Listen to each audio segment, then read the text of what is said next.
Coming to you live from Nashville, Tennessee, where dreams are made and fame is just a root scoot away. It's the Nashville Entertainment Weekly Show, the new show with your host, TJCates. Hey, this is TJCates. We're here in the Gulch with the lovely Kim Kennedy. Hi. From Los Angeles and Nashville and Milwaukee and Ohio. That's good. So what are you doing in town? You live here now? I do. I'm going to take you on a journey. Okay. I was living in Los Angeles for 3 years. My phone, when you call me, it says LA Kim Kennedy. Are you serious? It does. That was my nickname there. No. You were the only one in LA that was called LA Kim? LA Kim, yeah. I like that, cool. actually. Well, it's in there. LA Kim in Nashville, Tennessee. I was living in Los Angeles, and then a very, very handsome, very ex-boyfriend and I ended up being together for a while there, and we moved together to Milwaukee, which is where he was from. I went back to school for fine art, and the relationship ended, and 5 years, and I wrote all these songs. I wrote a couple Guys songs are so about now. it. Do you ever break up with a girl in a bad way because if they're a songwriter, you're in trouble? Well, I will tell you something. I gave him the first half of my album because it's been done in 2 parts. I wrote all these songs, and I just played them on my Mac. Like, I made these like terrible videos of me playing guitar, just like singing these songs. And you did this in Nashville? I did this while I was still in Milwaukee. Okay. I wrote these songs, and then I sent them to my friend Dave Baker. And Dave and I did music 10 years ago in Cleveland together, and he lives here now. And I was like, and he's such an incredible guitarist that I was like, a musician that I was like, if he likes these, I'm doing something right, you know? I just wanted to have him be like, you know, thumbs up, thumbs down, you know? And I sent them to him, and he's like, these are really great. Yeah. He's like, if you lived here, we could, you know, be in the studio and really, you know, put these down in a correct way. I was like, well, I don't live in Nashville. I was like, but I have a car and I will drive. So he put together this incredible team of people to help me, and people who I trust and love and, you know, have come to love. And we did 5 songs back in October at Eastside Manor in East Nashville.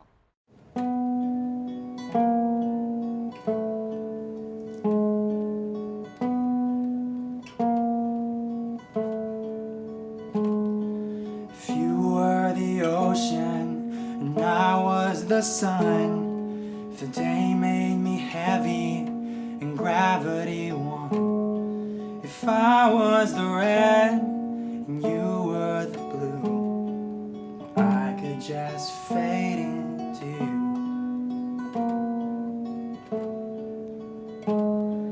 If you were a window and I was the rain, I'd pour myself out and wash off the pain. I'd fall like a tear so your light would shine through.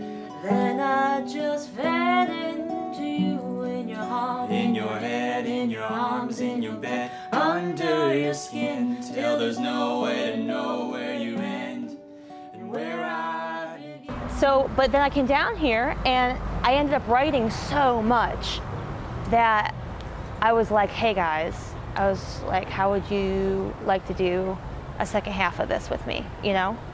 And everyone was on board, and they're just, like I said, incredible people. And so we recorded the second half at Sony. I just got done with my vocals at the record shop in Hermitage, and everything's being mixed now, and eventually I'll have a product soon here, maybe next month or so, once everything's mixed, mastered, and then I figure out how to, you know, best press everything, because what I'm finding is presentation is everything. So Kim, tell us a little bit about the art and the singing and the way that you're able to bring them in together. I understand that your CD cover might have some of your actual art on it. It does. It's a self-portrait that I painted. My album is called Queen of Nothing, so I painted kind of the sad photo of myself, and there's a bunch of flowers in my hair, but they're all dead. I know it's very melodramatic, but I go back and forth. I do art and then I do music, and a lot of times they're inspired by different things, but sometimes I'll end up with guitars in my art. I'm really inspired by the ocean, so there's always elements of the ocean in my art.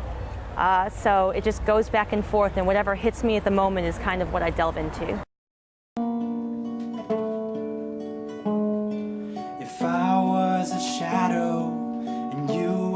a street, a cobblestone midnight is where we first meet. Till the lights flickered out, we danced with the moon. Then I just fade into you, and your heart in your head, your arms in your bed, under your skin. Till there's no way to know where you end and where I begin. I wanna melt in, I wanna soak through, I only wanna move where you move. I wanna breathe out when you breathe in, then I wanna fade into you. I was just ashes and you were the ground, and under your willow they laid me down. There'll be no trace that one was once two after I fade into you.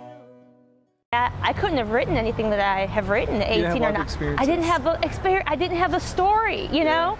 So if it all plays, it's all going to play out the way it's supposed to, and I just can't worry about it, you know. Like. But in your life as a writer, as you get older, which I do, I'm more. Wait, you get older? Yeah, I get older. Weird. I know, right?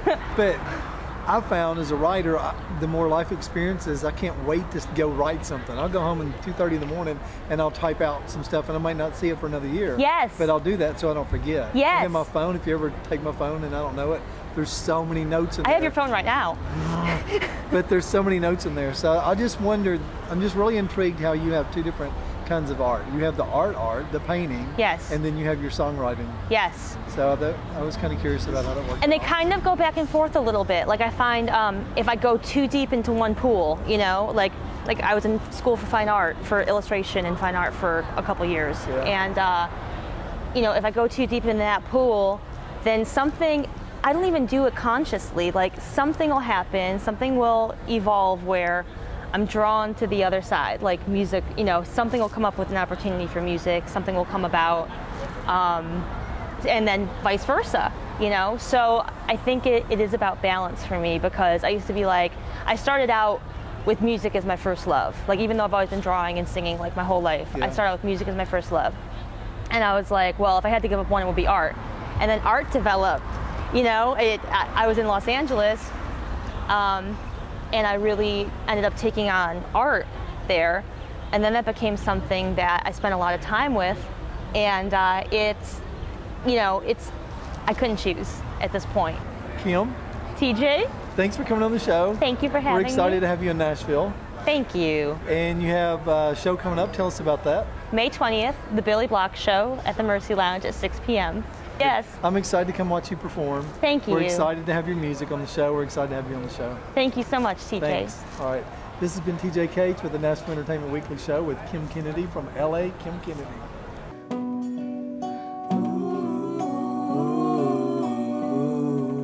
Fade into you. Hi, I'm Kim Kennedy, and I love the Nashville Entertainment Weekly Show with TJCates.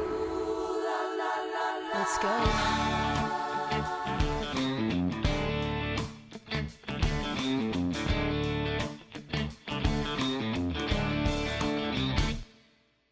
He ain't got your swagger. No, he ain't got that little cleft in his chin. He ain't no way better, 'cause you're the baddest.